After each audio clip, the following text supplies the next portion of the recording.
ఓం నమో వెంకటేశాయ. తిరుమల తిరుపతి దేవస్థానములు శ్రీ వెంకటేశ్వర భక్తి ఛానల్ సప్రశ్రయంగా సభక్తికంగా భక్తలోకానికి అందిస్తున్నటువంటి మహత్తర కార్యక్రమం అన్నమయ్య సందేశామృతము. తాళ్లపాక అన్నమయ్య తత్పరైక భక్తి వేనోళ్ల శ్రీనివాస నిత్య నూత్న లీలళన్ తలంచుచున్ హృల్లయాను రాగబద్ధ హేరళై రహింపగా పెళ్ళుగా రచించే జ్ఞాన వెల్లులై వెలుంగగాగా. అటువంటి తాళ్లపాక అన్నమయ్య విశ్వశ్రేయ కావ్యం అనే ఆలంకారక సూక్తికి తార్కాణంగా, వాక్యం రసాత్మకం కావ్యం అనే సూక్తికి తార్కాణంగా, కలియుగ ప్రత్యక్ష దైవమైనటువంటి శ్రీ వెంకటేశ్వర స్వామి వారి యొక్క వైభవాన్ని, మహత్వాన్ని, తత్వాన్ని 32,000 సంకీర్తనలలో రచించి భక్తలోకానికి తత్సంబంధమైనటువంటి పారవస్యాన్ని, తాదాత్మ్యాన్ని, ఆలోచన శక్తిని, జ్ఞానాన్ని ప్రసాదించారు.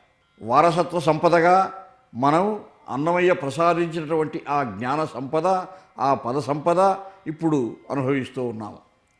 ఆ సారాంశాన్ని భక్తలోకానికి అందించడానికే ఈ కార్యక్రమం రూపకల్పన కూడా చేయడం జరిగింది. సంగీత జగత్తులో ప్రఖ్యాత విదుషీమణి సోదరీమణి కమలదీప్తి ఈరోజు అన్నమయ్య కవితాగానం చేస్తారు. వారు కవితాగానం చేసిన తర్వాత ఆ పదగానంలో ఉన్నటువంటి సారాంశాన్ని, మాధుర్యాన్ని భక్తలోకానికి వివరించడం జరుగుతుంది. అదేవిధంగా అందులో ఉన్న సాహిత్య సందేశాన్ని, జ్ఞాన రసామృతాన్ని అన్నమయ్య ఏ విధంగా అందించాడో అంతర్గతంగా ఆ పదకవితా పితామహుడు ప్రతిపాదించినటువంటి ఆ కవితా శిల్ప సౌందర్యంలో ఉన్నటువంటి జ్ఞానం ఎలా ఉంటుందో ఆ విశ్లేషణ అంతా కూడా జాతీయ సంస్కృత విశ్వవిద్యాలయంలో ఆచార్యాణిగా సేవలందిస్తున్నటువంటి ప్రఖ్యాత విదుషీమణి లలితారాణి గారు ఈ కార్యక్రమంలో పాల్గొంటున్నారు. లలితారాణి గారు సంస్కృతాంధ్ర సాహిత్యాల్లో విశేషమైనటువంటి పరిశోధన కృషి చేసినటువంటి వారు. విశేషించి భక్తి సాహిత్యం పైన వారికి ఎంతో సాధికారికమైనటువంటి పరిశ్రమ ఉన్నది, కృషి ఉన్నది. వారి విశ్లేషణ ఈరోజు తప్పకుండా భక్తలోకాన్ని అలరిస్తుందని నేను భావిస్తూ ఉన్నాను. ఈరోజు ఎంత మనోజ్ఞ మధురమైనటువంటి కీర్తన, ఎంత సందేశాత్మకమైనటువంటి పవిత్ర భవ పరంపరలతో కూడినటువంటి కీర్తన ఎంపిక చేసుకున్నారో కమలదీప్తి గారు, వారు గానం చేయవలసిందిగా నేను కోరుతూ ఉన్నాను.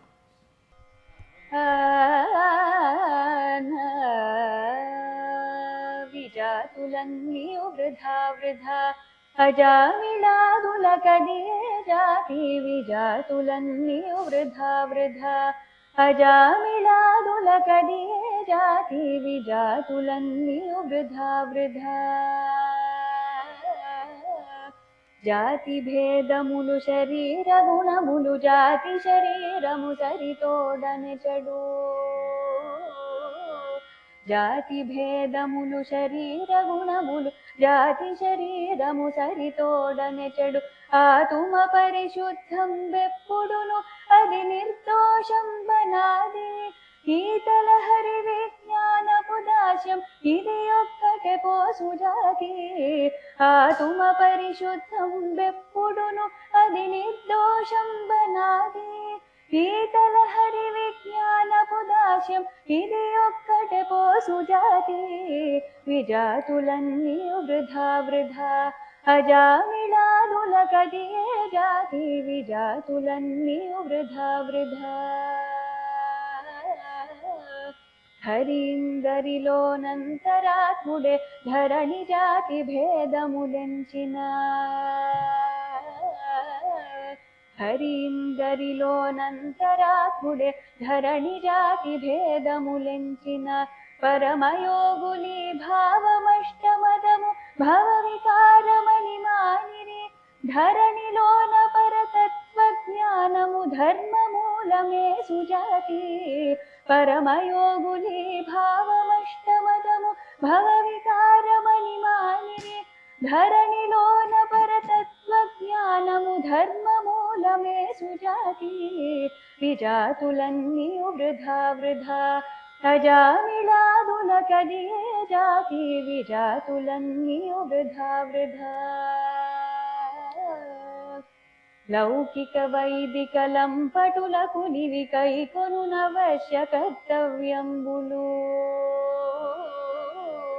లౌకిక వైదిక లంపటులకు నివి కైకొనునవశ్య కర్తవ్యంబుల్ శ్రీకాంతుడు శ్రీ వెంకటపతి చేసిన సంపాదనమిందరికి మేకొని ఎన్నియు మీరిన వారికి నీ నామమే సుజాతి శ్రీకాంతుడు శ్రీ వెంకటపతి చేసిన సంపాదనమిందరికి మేకొని ఎన్నియు మీరిన వారికి మీ నామమే సుజాతి విజాతులన్నీయు వృధా వృధా అజామిళాదుల కదియే జాతి విజాతులన్నీయు వృధా వృధా విజాతులన్నీయు వృధా వృధా విజాతులన్నీయు వృధా వృధా.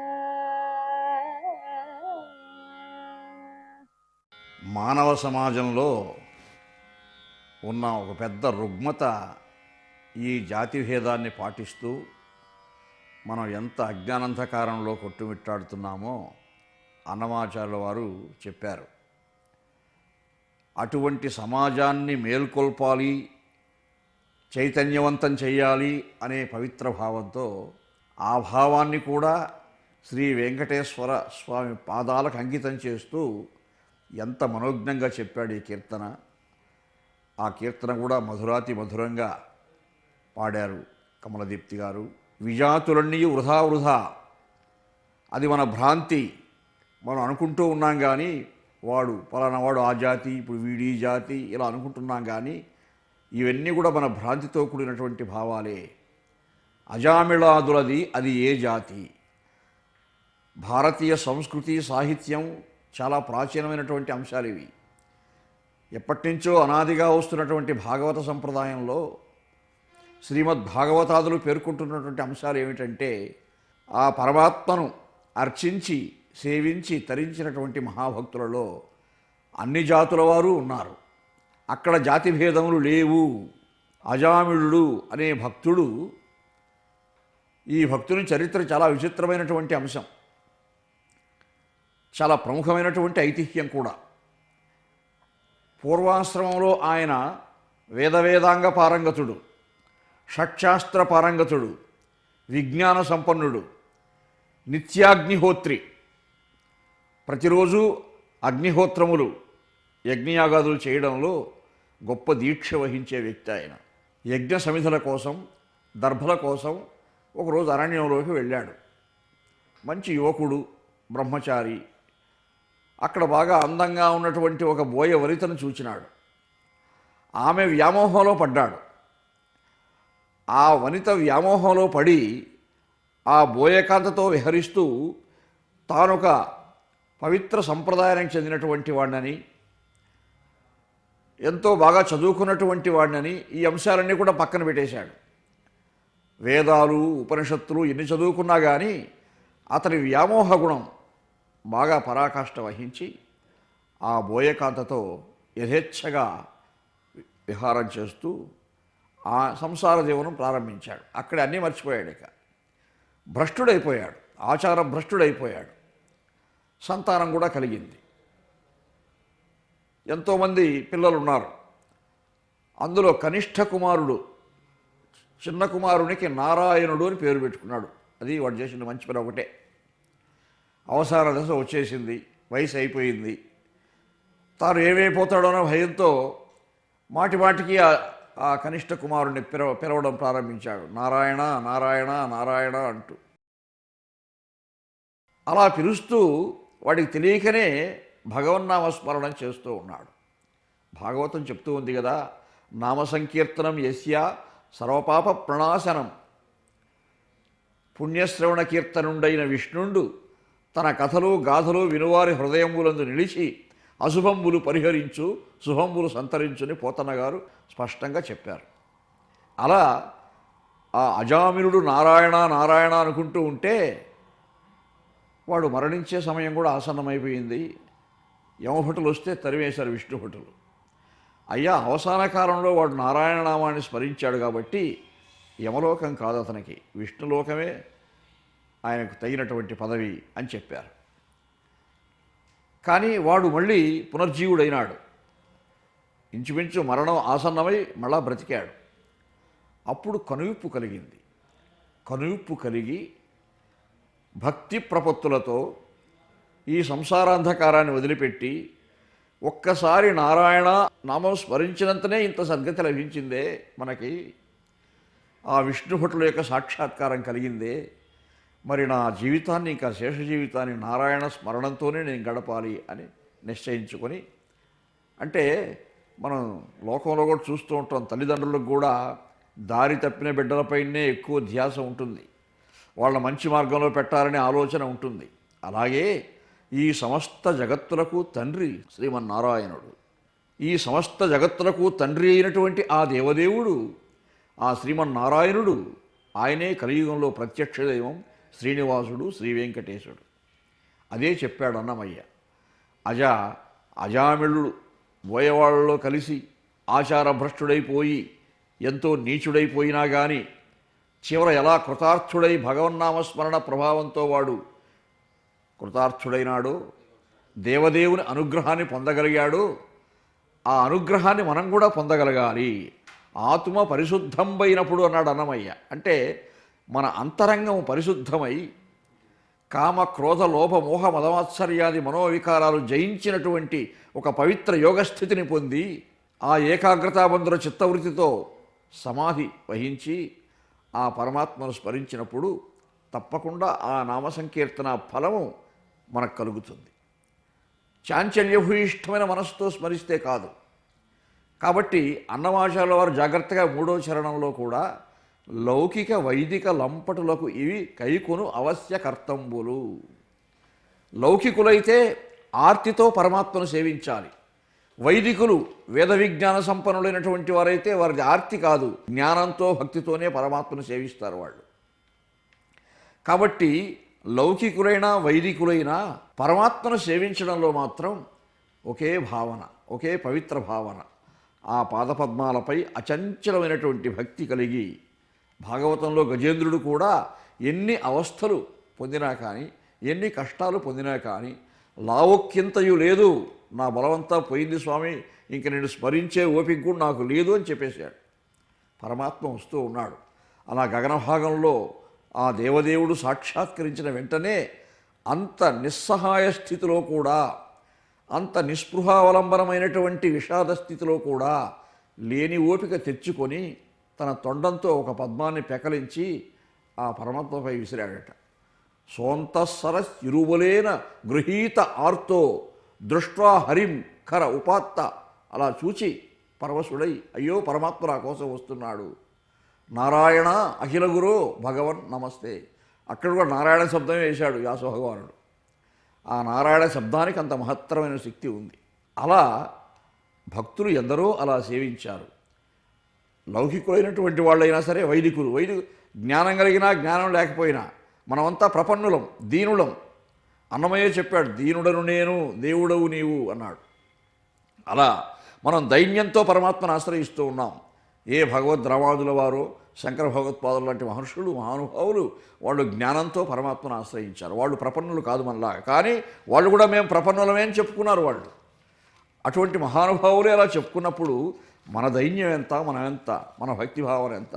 కాబట్టి అజామిళుడు అనే భక్తుడు ఏ విధంగా కృతార్థుడైనాడో అటువంటి భక్తుల చరిత్రలు, ఐతిహ్యములు మనకు కనువిప్పుగా భావించి ఈ జాతిభేదాలు వదిలిపెట్టాలి, ఇది అజ్ఞానము అని అన్నమయ్య మహత్తరంగా ప్రబోధించాడు ఈ సంకీర్తనలో. ఈ సారాంశంలో ఉన్నటువంటి విశ్లేషణ, అలా ఆ స్పందన ఎలా ఉంటుందో మనం ఆచార్యాణి లలితారాణి గారి ద్వారా వారి భావాలు, వారి భావ పరంపరలు కూడా మనం పంచుకుందాం. గురువు గారికి నమస్కారం సమర్పిస్తూ, శ్రీ వెంకటాద్రి నిలయ కమలా కాముకః పుమాన్ అభంగుర విభూతిర్నస్తరంగయతు మంగళం. ఈరోజు కార్యక్రమంలో మనం విన్నటువంటి అద్భుతమైనటువంటి గీతం సమాజాన్ని ఎట్లా ఉండాలి, సమాజంలో మనుషులు ఎట్లా ఉన్నారు అని విభిన్న ప్రకార కుల, జాతి, పుట్టుక అస్తిత్వ, వంశ, వర్గ విషయాలన్నీ కూడా మనకు చక్కగా తెలియజేశారు అన్నమయ్య. లోక వ్యవహారాన్ని అనుసరించి మనకు ధర్మము, నీతి అనే 2 పదాలు వ్యవహారంలో ఉన్నాయి. దేశ, కాల, సంఘ, మతాలకు అతీతంగా సర్వ ప్రపంచ మానవ జీవితాన్ని చరితార్థతను చేయడానికి ఆధారమైనది ధర్మం. అది సార్వకాలీనం, సర్వలౌకికం అని మనకు పింగళి లక్ష్మీకాంతం గారు స్పష్టంగా తెలియజేశారు తన యొక్క విశేషమైనటువంటి పుస్తకంలో. పారమార్థిక తత్వం చక్కగా ధ్వనింపజేశారు కూడా. దూర్జటి పద్యం ఒకటి గుర్తొస్తుంది గురువుగారు నాకు. ఏ వేదంబు పఠించే లూత భుజగం వేశాస్త్రము అదివే తానే విద్యాభ్యసనం వనర్చకరి చెంచి ఏ మంత్రముహించ బోధావిర్భావ విధానములు చదువులయ్యా కావు నీ పాద సంసేవాసక్తియే కాక జంతుతదికిన్ శ్రీకాళహస్తీశ్వర. అద్భుతమైనటువంటి ఈ పద్యాన్ని మనం ఒక్కసారి స్మరణం చేసుకుంటే ఆ తత్వం ఆత్మతత్వం. మనకు కేవలం తోలుతిత్తు అయినటువంటి ఈ శరీరం వల్ల ఈ కులం, జాతి, ఈ వ్యవహారాలన్నీ వస్తున్నాయి. మనకు అన్నమయ్య గారు కూడా చెప్పింది అదే. ఆత్మతత్వంలో ఉన్నావు, నీ ఆత్మను 3 విధాలుగా చేసుకున్నావు. అదే రజ, సత్వ, తమో రూపాలు. ఈ రజసత్వ తమో రూపాలతో ఉన్నటువంటి ఈ ప్రకృతి అంతా ఒకటే. అది నీ తత్వం. నీ తత్వంలో ఎవరైతే దోషరహితంగా, అంటే నీది అది అయం నిజ పరోవేతి గణన లఘుచేతస ఉదార చరితానాంతు వసుదైవ కుటుంబకం. నీది నాది, నీ తత్వం నా తత్వం, నీ వంశం నా వంశం, ఇదంతా లేకుండా కల్మషం లేనటువంటి హృదయంతో అనాది అయినటువంటి భగవంతుణ్ణి ఎవరైతే కొలుస్తారో అతను నా తత్వాన్ని తెలుసుకుంటాడు అని భగవద్గీతలో కూడా కౌంతేయుడికి, అర్జునుడికి స్పష్టంగా చెప్పాడు కృష్ణ భగవానుడు. అజామీల ఆదుల అంటే ఒక్క అజామీరుడే అని చెప్పలేదు అన్నమాచార్యుడు. అజామీరుడు మొదలైనటువంటి వారంతా కూడా ఈ చివరికి నారాయణ నారాయణ నారాయణ అని నామస్మరణ చేస్తే అక్కడికి నేను వస్తానయ్యా, నిన్ను కలుపుకుంటాను. అది తత్వం, అది పరతత్వం, ఆత్మతత్వం. ఆత్మతత్వం తెలుసుకున్నవారు అనంటే అంతా కూడా ఆత్మలో విలీనమై అసలు నేను అనేది ఏమిటి అని తెలుసుకున్నవారు మాత్రమే ఈ ప్రకృతికి అంతా కూడా నాకు ప్రకృతికి సంబంధం ఉంది, అంతా ఒకటే అని తెలుసుకుంటాడు. ఒకటే చెప్పాడు అన్నమయ్య, అందరికీ ఒక్కటే దేవుడు పరమాత్మతత్వం, అదే శ్రీనివాసుడు అని చెప్తున్నారు. మనకి శ్రవణం, కీర్తనం విష్ణో, స్మరణం, పాదసేవనం, అర్చనం, వందనం, దాస్యం, సఖ్యం, ఆత్మనివేదనం, ఇవి 8 భక్తి మార్గాలు. ఈ 8 భక్తి మార్గాల్లో కూడా కొంతమంది స్మరణం చేస్తారు, భగవంతుడా వెంకటేశ్వర వెంకటేశ్వర. దాస్యం చేసి నాకు అన్యథా శరణం నాస్తి త్వమేవ శరణం మమ. నాకొక చిన్న ఇది కావాలి, పరమయోగులి భావము, అష్టమదము, భవ వికారము. ఇది ఒక్కసారి పాడి వినిపించండి అమ్మా.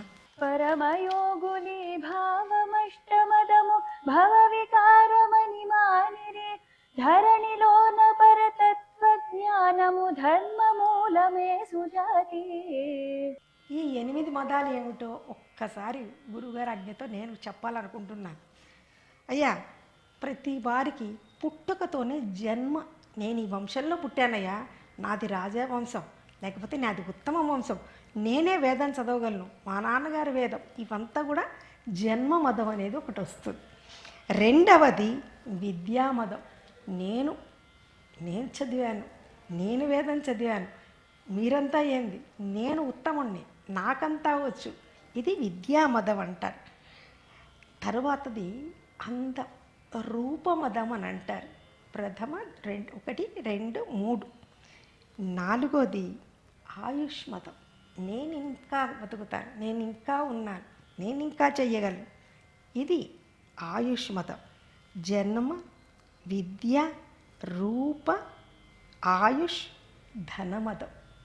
నాకు చాలా డబ్బు ఉంది, నేను ఎక్కడికన్నా వెళ్ళగలను, నాకు చాలా బలం ఉంది, ధనమదం ఉంది, నేను ఎక్కడికన్నా వెళ్ళగలను. 5 ఆరవది తపోమతం. నేను ఈ మంత్రం చేశానయ్యా, మననాత్ త్రాయతీతి మంత్ర, మననం చేస్తే మనకు అది సిద్ధిస్తుంది. నేను ఈ మంత్రం చేశా, నేను ఈ మంత్రం చేశా, నేను తపస్సు చేశా, నేను 12 సంవత్సరాలు తపస్సు చేశా, నేను 14 సంవత్సరాలు, అది కూడా మదం. ఇదంతా భగవంతుడు చేయించాడు అనుకుంటే అదేమి ఉండదు.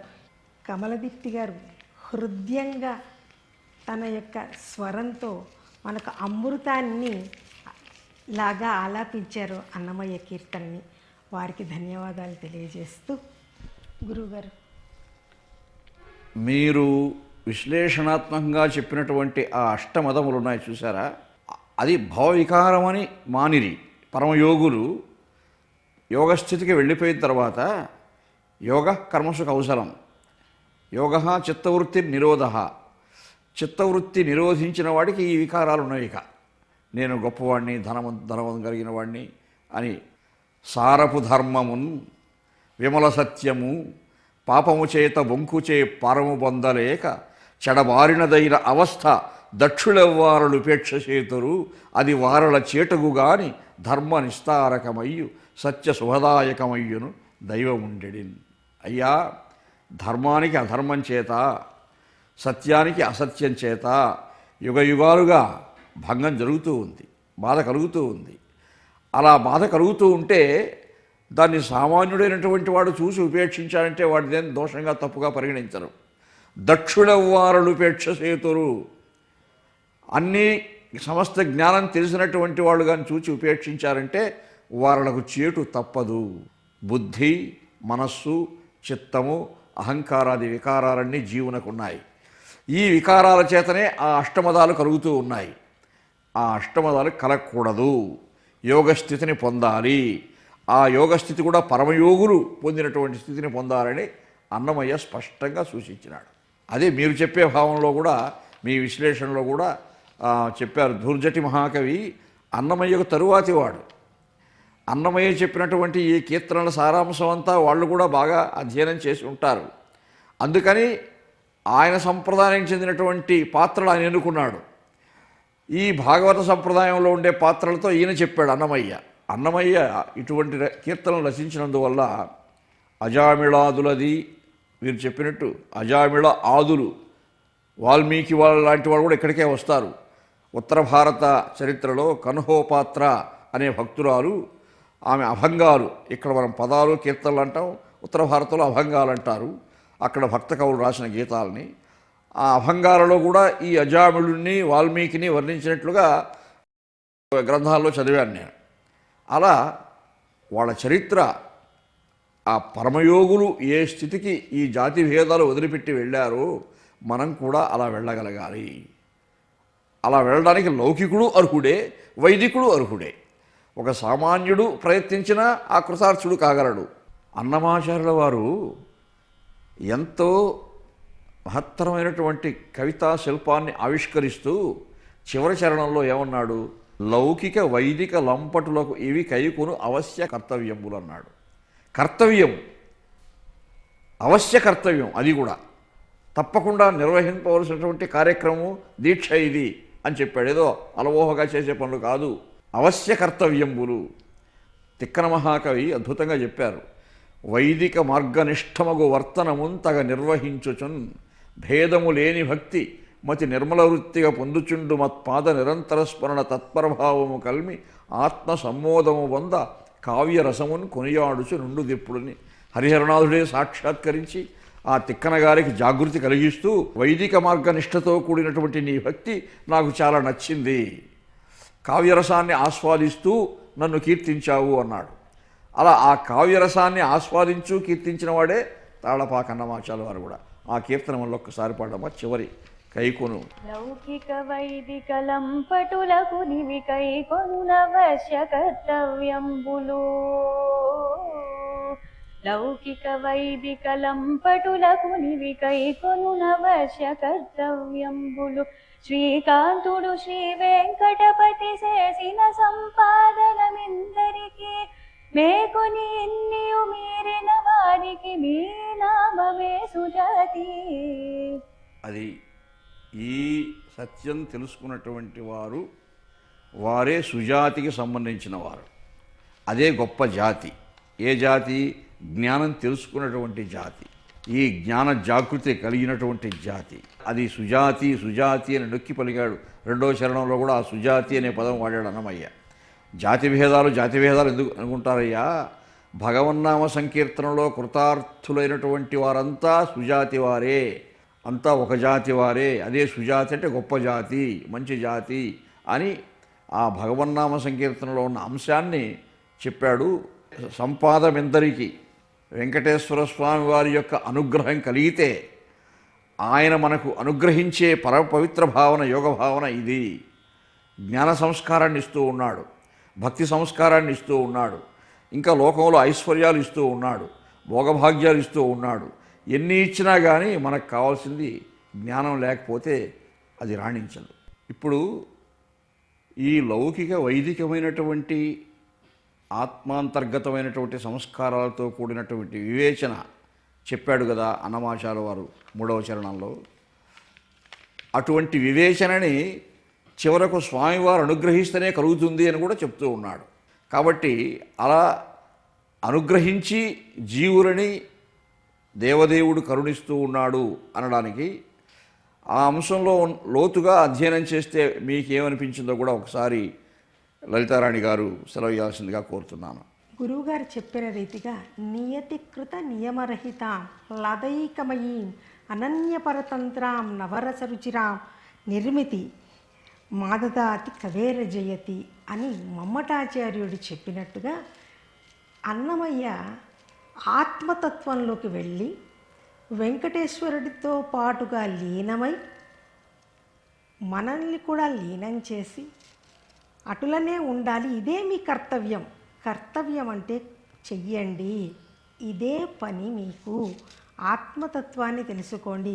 ఆత్మతత్వం తెలుసుకోవాలి అంటే దాస్యం చేయాలి. దాస్యం అంటే భగవంతుడా, శ్రీనివాస, నీవు తప్ప ఇంకెవరు లేరు మాకు, నీ పాద దాసులం మేము, మమ్మల్ని దాసాన దాసులుగా మమ్మల్ని చూసి నీవు నీలో ఐక్యం చేసుకో. శ్రీనివాసుడు శ్రీకాంతుడు తప్పించి మాకు ఎవరూ లేరు అని స్పష్టం చేశాడు.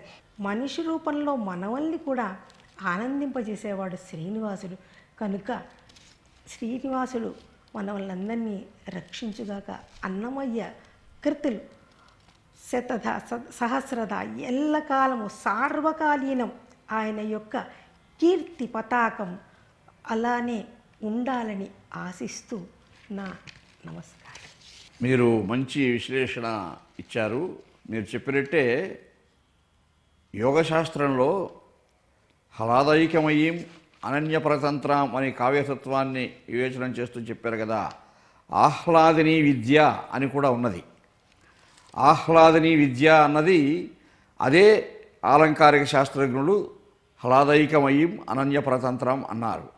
ఆహ్లాదిని అంటే ఇతరేతరమైనటువంటి చాంచల్యాలన్నీ నశింపచేసి అంతరంగాన్ని ఒక పారవస్యంలో ముంచెత్తలా ఉన్నది. ఆ లక్షణం అన్నమయ సంకీర్తనలో పుష్కలంగా ఉన్నది.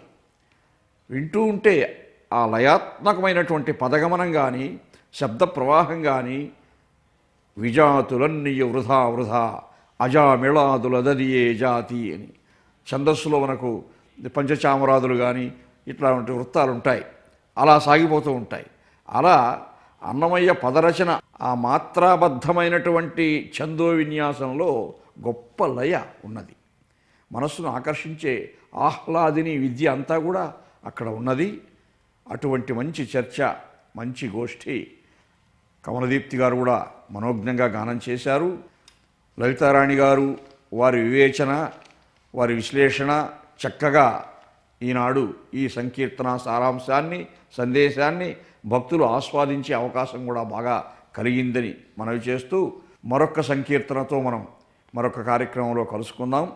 శ్రీ ఓం నమో వెంకటేశాయ.